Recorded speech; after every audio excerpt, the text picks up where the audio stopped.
I think we might actually be in business. Well, thank you very much for joining tonight.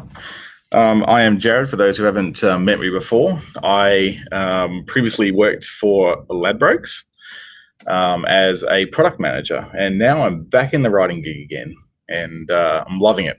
So I thought, what a good time to actually reflect on my time as a product manager in Ladbrokes and see if there's a bit of crossover perhaps between writing and product. And I think there might be. So let's take a bit of a look and see what we can learn today. Hopefully you'll pick up some tips and tricks along the way. So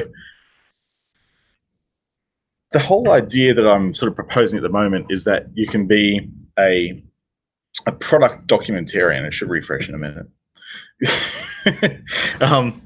There's a what is it, the 7-second swear delay, I think.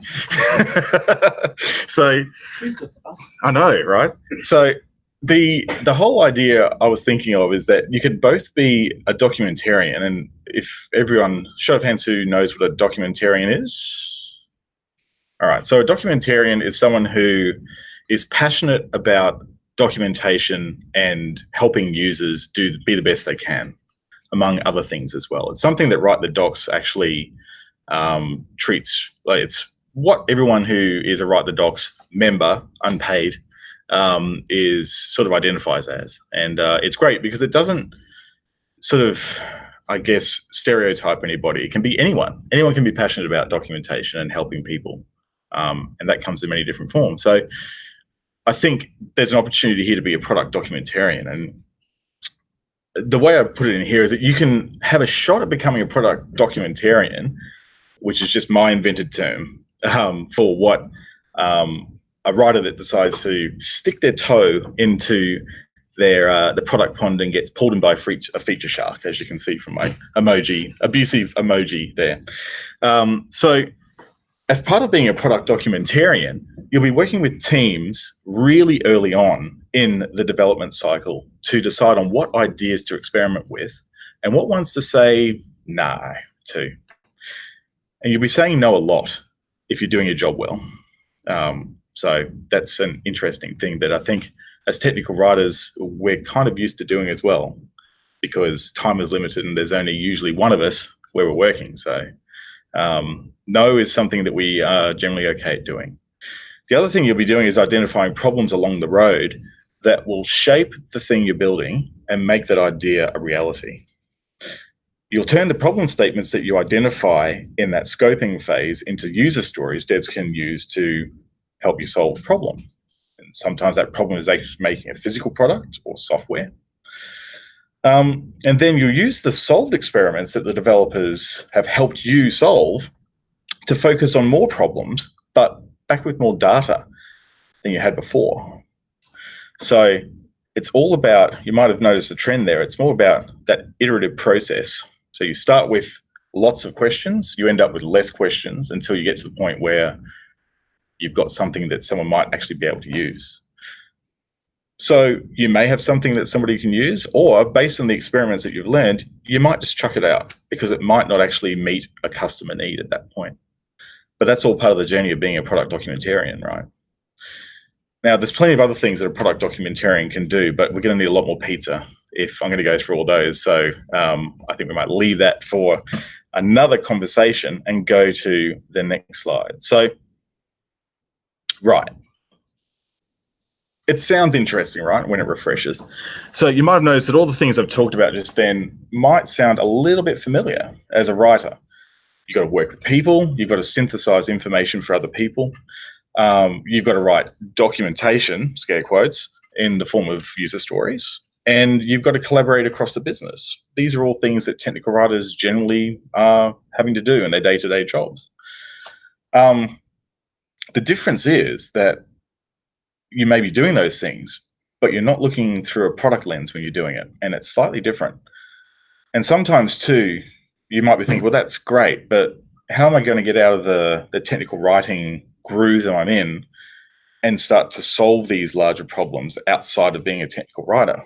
Well, it may seem hard, but you can do it if you can get out of the groove. And if your organization is open to it, there may be a ladder that you can use to climb out of the groove and go deep into the world of docs and to that lovely shark-infested pool that I talked about before, if you so choose. So if you want to, you can. And with little or no product management experience, it's quite possible for a technical writer to become a product person, to take that leap and to actually succeed as being a product manager. You've just got to be willing to give it a go. And sometimes that can be a bit scary. So in that, I want to go through some things that I've learned at my time at Ladbrokes in my journey from writing to product and back again. I thought about using a Lord of the Rings meme here, but I decided not to. Yeah, that's right. Yeah, that's right. So before we go too much further, there's a common misconception in product management that I think I'd like to clear up now. You might have heard the terms product manager versus product owner being bandied around, and there's mixed thoughts about this. Some people think that a product owner, let's start with the product manager. A product manager is arguably more strategically focused than an owner, some people will tell you. They usually live and breathe data, and they usually have their ear to the ground or the heart of the product that they're actually supporting or developing for or helping guide people through. They're often looking at industry trends and looking for signs of change in the industry that they need to respond to make sure their product doesn't fail in the market. So on the other side of things, an owner, some people describe owners as being more in the weeds when they're actually doing the work. So they'll be working with the development teams to actually scope and build the product and to help the development team unblock with certain features and that sort of thing they're working on through the development sprints. Usually product owners will attend the stand-ups every day so that the team has access to them, and they can actually ask any questions so they can continue with their daily activities. They also might be sort of junior to a product manager, depending on the size of the business. And they will usually grab challenges or problems from the product manager who's thinking up in the 50,000 foot view and take those down to the 20,000 foot view, and in a way that the developers can actually help them implement the stories and unblock the challenges they face. But I tend to think of it in another way, and I've heard somebody on the many product management blogs that I was following describe it like this: a product owner is the role a product manager assumes in the constructs of Agile. So if you think about it, I don't know, I wouldn't really want to be taking direction from another product manager and just doing the monkey work of sprint work and like doing that sort of iterative process. I'd rather have it all. I'd rather control both the vision and the execution. We'll talk about that a little bit later as well. So in preparing this presentation, I had a look at some numbers on Seek, and I wanted to see how many jobs are identified as product owner, technical writer, product manager, and I thought I'd throw in something else there as well for food for thought. So based on my search on Saturday, there were 24 jobs identified as product owner jobs. There were 27 technical writer jobs at the same time, which is pretty good. This is just for Brisbane only. But in the product manager space, there were 125 jobs listed across a number of different industries and product types. So I don't know about you, but I'd like the 125 number rather than the 27 or 25 number when I'm looking for work. So I think I might just call myself a product manager there. The other interesting thing I saw was there were 350 jobs for BAs or business analysts, which is interesting. And we'll talk about that a little bit later on. So the way a product manager works in the business depends largely on the size of the organization. But if you aren't owning the roadmap and you aren't owning the vision and strategy, you're going to be doing someone else's job, dirty work. So bear that in mind when you're trying to work out if this is ownership or management that you're looking for. So on to the things I've learned while I was working at Ladbrokes, and there's a lot of things, but I boil it down to three. and that is, first one is guiding and not leading. So as a product manager, you really need to, let me just scroll up in my notes here. So one thing as a technical writer you might have actually experienced, depending on the team sizes, you might have actually had an opportunity to be a team leader or actually have a managerial role in technical writing.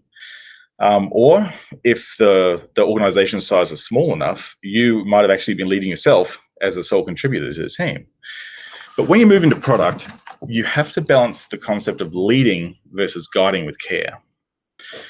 Guiding, some of the things that some examples that I'd sort of suggest for guiding versus leading would be, you might find yourself guiding a business through questions they have about your product vision, guiding your development team through the story development process to ensure that they make the right features.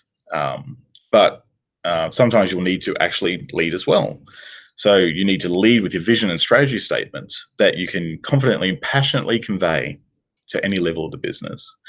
And you also need to lead by example when the going gets tough and things break, and you need to muck in with your team and make sure that the product gets out the door. And hopefully you don't lead your dev team down the garden path with bad decisions. So when it comes to guiding your team through feature development, you can very easily slip back into habits of writing. And I know I did when I was early in my time at Ladbrokes. You know, I think a lot of the time, you try and own everything as a technical writer, particularly if you're a sole contributor. You feel like you need to own the tooling and own the words and own all the processes and everything like that. But the thing with product management is a team sport, and you really need to use the strengths of your team when you're working on a product team to get the best outcomes. So, you know, for smaller features and smaller things that you need to get fixed, it's probably fine to take the lead. But if you've got a big, like, nasty product that you need to develop, you're going to need to go outside your pool. You're going to need to think about other people that can help you. The good thing about most businesses is they tend to hire smart people. So you're generally in good standing if you ask around and you know the right people to ask. So I remember this one time at Ladbrokes, no flute, I was assigned the responsibility of developing a back-end system that was supposed to match up vendor matches with Ladbrokes data. I'll have to kind of sanitize what it was, probably, but the idea was we had vendor data coming in and the Ladbrokes data wasn't clean enough, so we had to have a way of mapping the two data types together so that we could display that correctly in the client front end. And up until that point, we were operating in a model where the way we were developing is, as product managers, we were dictating the stories to the developers, and we were very much sort of pushing them down onto the developers. There was a lot of closing the door for 2 days, writing the user stories, and then, hey, look what we did. Here's what you're going to implement. But we were finding that it wasn't scaling right, and we were finding that the developers were getting frustrated because they didn't have a say in how the product was being built. So for this particular approach, I actually have to give credit to the Scrum Master that was actually working there at the time. He got all the developers and me in the room, and he said, right, let's talk openly about how we might build this thing. What problem are we trying to solve? We're trying to map data. How are we going to do that? So rather than trying to make, wireframe mock-ups and do all that sort of stuff you would normally do, we just whiteboarded stuff. And the result was, cutting a long story short, is that we delivered this mapping interface on time, on budget, and to quite a large degree of satisfaction of the bookmaking team who had to use it. So that was a good example and proof to me that I was doing it wrong, and I'd learned something by doing that wrong and actually then listening and learning and doing it right. So I'm glad that my Scrum Master said, no, mate, stop doing it like that. That's dumb. And that's one of the things as a product manager as well. You've got to keep an open mind and be very, very thick skin to criticism as well. And, technical writers do have that ability as well, but some more than others, So the next one I want to touch on is vision versus execution. So one of the hardest jobs as being a product manager is setting your product's vision. In fact, it's probably the biggest challenge I faced when I was at Ladbrokes and switching from writing to product. those of you who know me, particularly my boss Lucas, when I joined, would understand that I'm not really big on the planning. Or certainly when I joined the company, Credit Sense, I wasn't really big on planning at all. So that strategic vision, you know, you're not just writing about a product anymore that's mature and it's got its customer base defined. You've actually got to go, right, what are we going to build here? It's like starting with a clean slate often, unless the product's mature and you're iterating on it. So sometimes I had a lot of trouble with wanting to focus less on the vision and do more with the doing, because building stuff's fun, right? It's tangible. The planning stuff feels like nothing work in a way, but it's so important. If you get it wrong, your product can fail. And it's not just documentation not hitting the mark, it's the product doesn't make any money and your business folds. So slightly higher stakes. But, you know, the execution part is the fun bit as well, because that's where you get to get a team of really smart people, often smarter than yourself, into a room that can actually make the thing that you're setting in your vision reality. And the toughest thing is balancing the backlog of visionary things, or the airy-fairy visionary things, with the actual execution bits. And I ran into trouble when I was in the weeds on this really difficult project at Ladbrokes. And, you know, there were some problems with staffing in it, and we had some challenges there to resolve. And I just wasn't getting enough time to surface and just step back from the execution side and just plan some backlog items, because that's the biggest problem as a product manager. You run out of backlog items real quick. The sprints of 2 to 3 weeks end like that. And then you're back to square one again, and you've got no story. So you got to scramble and think about things you can put into the sprint. It's can be really challenging. But the other thing that you'll run into as well versus the whole vision and execution thing, particularly on vision, is that you might have seen very popular medium articles saying, oh, you know, product manager is the CEO of the product. It's a load of crap. You can't be a CEO of anything if you're not top of the food chain. You can only hope to guide it in a way. So you'll never be a CEO. You'll be a 2IC, maybe 3IC in the process. And you can have a go at defining vision within the constructs of what the CEO, the actual CEO wants. And in a good, mature organization, you'll have that vision defined from the very top all the way down to you as a product manager. In some immature organizations, you won't know, because they don't even have a way of communicating vision correctly in the business. So it can be really frustrating and really hard to get those requirements out of people. If you do define your vision, you need to be prepared to justify it very strongly when a certain person with the title of Hippo comes into the room, which is the highest paid person in the org. They come in and they go, oh, I don't like the vision. So then you have to throw it out and you have to start again. Or do a lot of fast thinking on your feet to spin it in a way that they go, oh, well, that's a great idea because I think that's my idea and that's great. So, yeah, it has its challenges. The next one that is probably a pretty good lesson that I learned is the whole concept of data versus opinion. So one thing you'll hear a lot in your job as a product manager is opinion about things. I think if we did this, we'd make $1 million. If we don't do this feature, we believe in lettuces all over the ground, $100 bills, lettuces. No, we can't do this feature because legal said we couldn't last year. Can't do it. Now, all these statements on their face value sound strong. And in the case of the legal thing, you go, whoa, if legal said no, we can't do that. Like, well, I'm not going to rock the boat there. And it's really easy, I'm speaking from experience here, as a new product manager, to take things at face value too much and not keep asking those why questions. You need to channel your inner toddler, your inner 3-year-old, and you need to keep digging away until your brain is satisfied that you know the actual reason why someone is telling you something.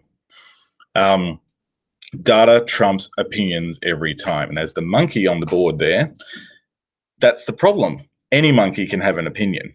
But unless you back it with data, particularly opinionated hippos in the business as well are quite good at this, you're going to have a battle on your hands unless you debunk their opinions with data or hard facts. So another saying that's one of my favorites, and I forget who actually said this, but if you have data, let's go with the data. If all you have is opinions, let's go with mine.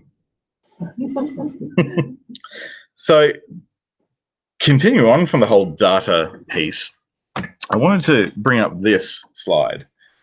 And this particular slide is a conversation that I had at Ladbrokes about iOS 8 and our users of iOS 8. Now, I was told that if we got rid of iOS 8, hundreds of VIPs would be affected. Like, you know, we'd lose thousands of users if we lost iOS 8 support. And this was around iOS 10 and 11. This wasn't like iOS 9. And, you know, this was at the point in time when there was a very opinionated hippo running the show at Ladbrokes. And it was impossible to get any traction with this sort of thing. You just had to go, well, okay, we can't do it. But then things changed. Management structure changed at Ladbrokes. And we found that, you know, we had to reconsider this again because of the dreaded notch in iOS. And the way not the Android app, the iOS app in Ladbrokes worked was there was a lot of top-loaded title bars in all the iOS view controllers.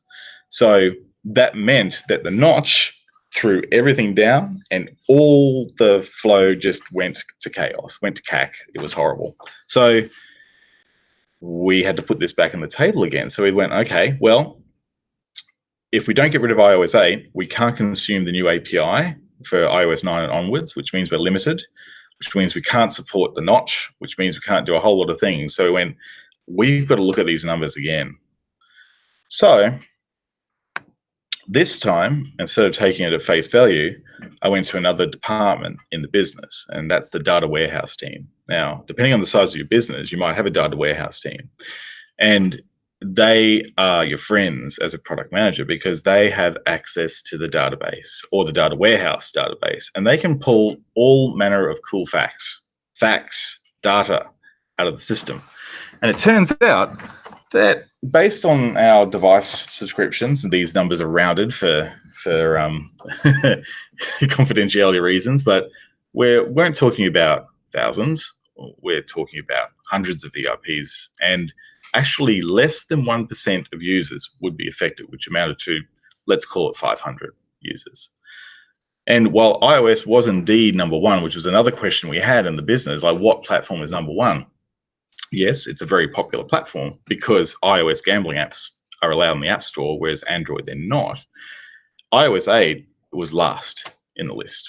So those facts and data allowed us to go, right, new hippo, we have this information that we'd like to put forward and tell you that if we don't do this, we're not going to have an iOS app that functions correctly in the App Store. So what do you think about prioritizing this higher? Go ahead and do that, product team. So that was good. And the iOS team rejoiced because they were getting sick and tired of having to maintain iOS 8 to 10 at that point. So another key point that we need to think about as product managers, we have to focus on solving customer problems. Similar to what we have to do in technical writing, the customer is king in technical writing as well. But as I touched on before, if you don't solve customer problems properly as a product manager, your product fails and you quickly find yourself out of a job. So the best thing you can do as a PM is ensure you always think about the problem you're trying to solve for the person using your software.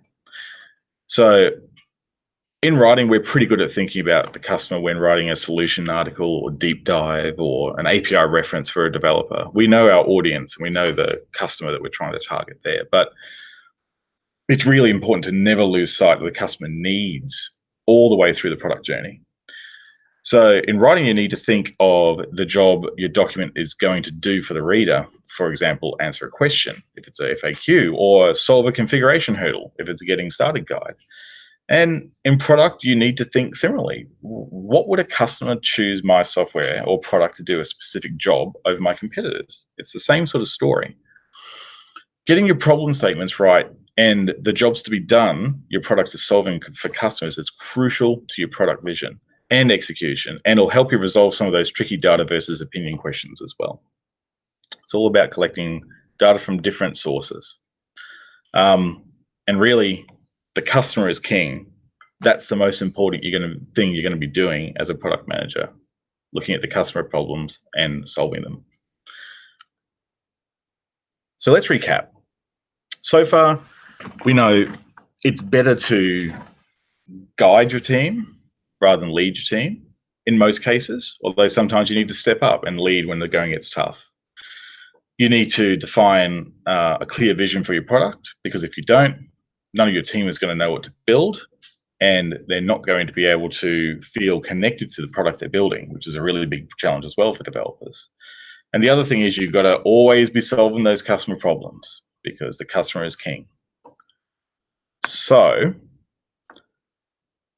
that's great and all, but you might be wondering how you might get your own delicious toe into the pool for a feature shark to snack on here. And it boils down to a few things.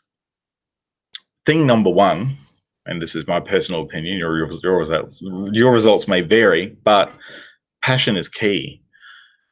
And passion in product management or product ownership comes in two flavors. It's either a passion for the product or a passion for the craft of product management. So if you're in a job writing about products you don't really care about, chances are you'll feel the same way about being the point person for the same product if you're in the product manager role. So you've also got to ask yourself some tough questions. If things got tough, would I care enough to go the extra mile, stay back, help the team get the product out the door? And why would I do this? Apart from the obvious reasons of losing your job if you didn't, you got to think about the reason why you are passionate about the product, because you don't have the passion, it's going to really sap the energy out of you. So I've read some articles on Medium, which I'll get to later, about the sources you can use to learn about this, from Silicon Valley PMs, because of course Silicon Valley is full of startups, full of product management gigs. Like the amount of churn in that space is incredible. And experienced ones, we're talking about in some cases 10 years or more, sometimes less if they're really switched on, they can separate the idea of the product with the discipline of product management. So they can nerd out on the flow that they get from actually releasing a really cool product, not so much the technology that they're looking at. So that's two ways you can sort of split it. But starting out in product, you're probably going to be looking more at I want to do this product because it resonates with me in some way, because you don't have the skills built up yet. I'll warn you though that getting to the point of flow takes a lot of mistakes, a lot of learning. And if you're in the wrong place, it drains your passion for things.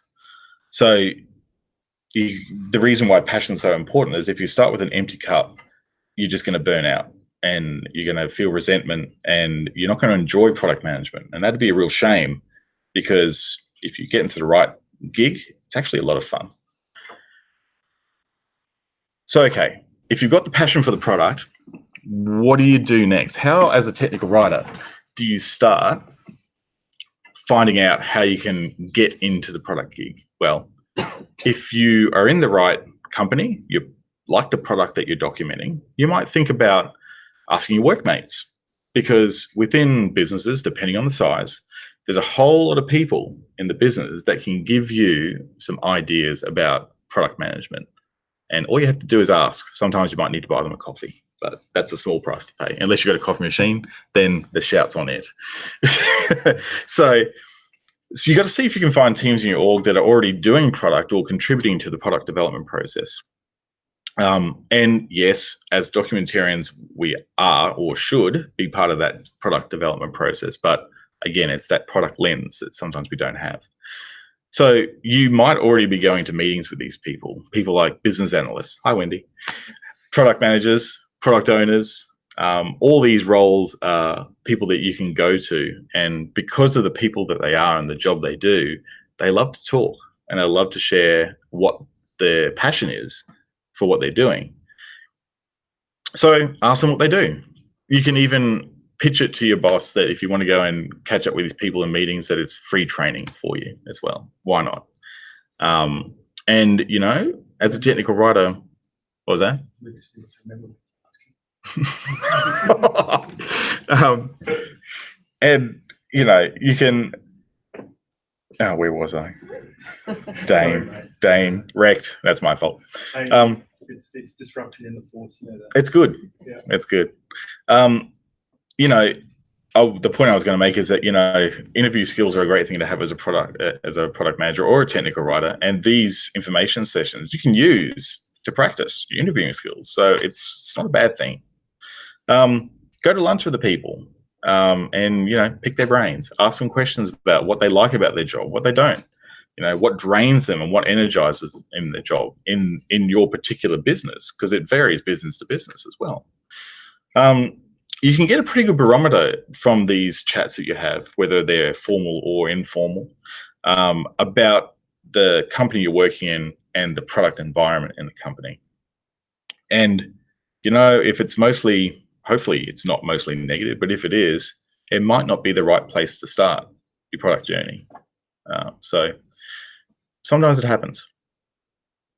So after you've picked the brains of all your colleagues, you can go and do what we all love to do most of the time, and that is read the internet.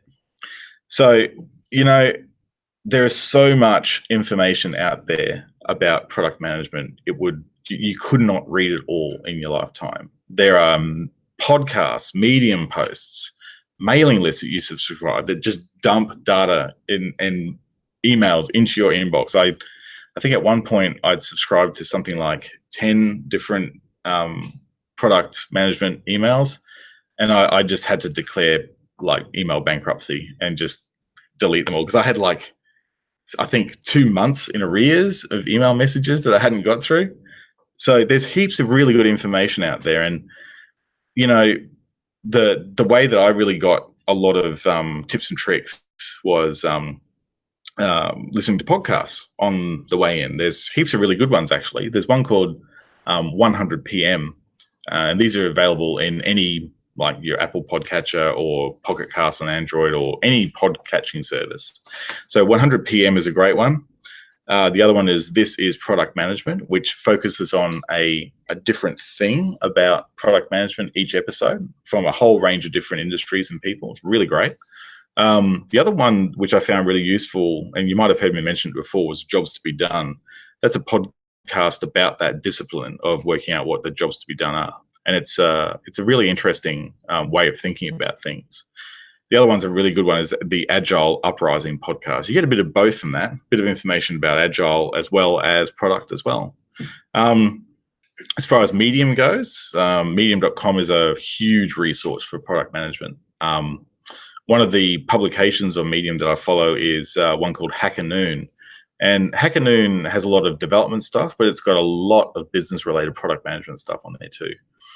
And one of my favorite product people that I follow on Twitter is a guy called Twitter is John Cutler. His handle is John Cuttlefish. And there's something about this guy. He's in Silicon Valley, and I swear there were some weeks where it was like he had a hidden camera in Ladbrokes, and he was talking about things that were challenging me at the time in Ladbrokes. I said, dude, what is going on? Have you planted a camera on me? Like, seriously, it was uncanny. So he's a really no-nonsense product manager, and he tells it like it is. It's really good. For email subscriptions, you can subscribe to, there's so many, but the ones that I found were really good digest-style subscriptions were Product Management Daily. And if you haven't already checked it out, check out Product Hunt as well. Product Hunt isn't just for product managers, it's for anyone who likes cool, new, shiny things. And it'll give you a summary of the really cool things that are being released today or in the week. And you might find some really cool things that aren't just product related, but also useful for technical writing as well. So it's a good one to follow. Another subscription which is really good is Prioritize by Mind the Product. And Mind the Product also have a really, really good YouTube channel. They put all their very expensive conference presentations that you have to pay thousands of dollars for up on their YouTube channel for you to just like gorge on. So that's great. The other thing that you'll need to be pretty good at with product management is negotiation. And there's a really, really good website called the Black Swan Group that the people on that website have written a book called Never Split the Difference for negotiations. They're actually hostage negotiators. And they've got some really good negotiation tips. And you need to do that really well as a product manager. So that's good. And probably the last one would be Radical Candor, which is basically a way of communicating and telling people tricky things in the most effective way possible, and not so much the politest way, but the most direct and effective way possible. So that's a really good one as well. The other thing that's really good, as well as, of course, the classic meetup, just like we are now at the moment. And there's probably 3 product meetups in Brisbane at the moment that you can go to. One of them is Product Talks Brisbane. The other one's Product Tank Brisbane, one word. And Brisbane Customer Experience and Design Thinking meetup as well. Now, customer experience and design is one of the cornerstones of product management as well. And you'll meet some very smart people if you go to these product things. And everyone loves to have a chat. I've never been to one of these ones where I felt awkward, even in my early product management career. It's really worth checking out. So after you've done all those free things, you could think about opening up your wallet and spending some money. And if you want to do that, you can go on some training. One of the things you might want to consider doing is getting your certified Scrum product owner qualification. And one of the ways you can do that is online. But the person that I found really, really useful to go through is a guy called Jeff Patton. And he runs a course called Passionate Product Ownership. So at the end of that course, you'll get your certified Scrum product owner certificate, but you'll also learn a whole lot of stuff about how to actually do that sort of business analysis side of things as well as work out what to build and what not to build. He's an amazing sketch noter. He'll actually live draw most of the notes he does in the session. It's kind of really amazing to go along. And the other one, I've jumped through too many, I think. No, it's all right. I thought I did. But almost a quarter to. Oh no, I'm nearly done. So the other thing you can do is you can volunteer. And you might think, I'm new to product management. Why would I volunteer? Well, the thing is that at a lot of startups and hackathons, the people who go to these hackathons, they might be developers and they might be really good at that, but they might not be able to turn their development skills into what problem it solves for the customer. So you can come along, participate in a hackathon, get some experience actually making something small and quick with a really short end goal at the end. But you can also build some connections as well with people. And there's a few places you can do that. River City Labs is a big one here in Brisbane for that. It's such a supportive community for hackathons. And there's nothing stopping you going and trying to help out your favorite open source projects as well on GitHub. You don't need to be in the office to do product management. You can be remote if you want, as long as everything is set up in a way that you can work that way. So there's nothing wrong with doing that. I started doing some technical writing for HubPress, which is a static site blog framework. And I turned out, like when I was doing the product management stuff, I actually started helping them out do a bit of product road mapping as well, as part of doing the writing as well. So, there's lots of opportunities to do, to try your skills and test things out. So the fact is that as product people, you can, as technical writers, you can actually be product people. All you have to do is put yourself out there and give it a go. So that's the end. Thank you.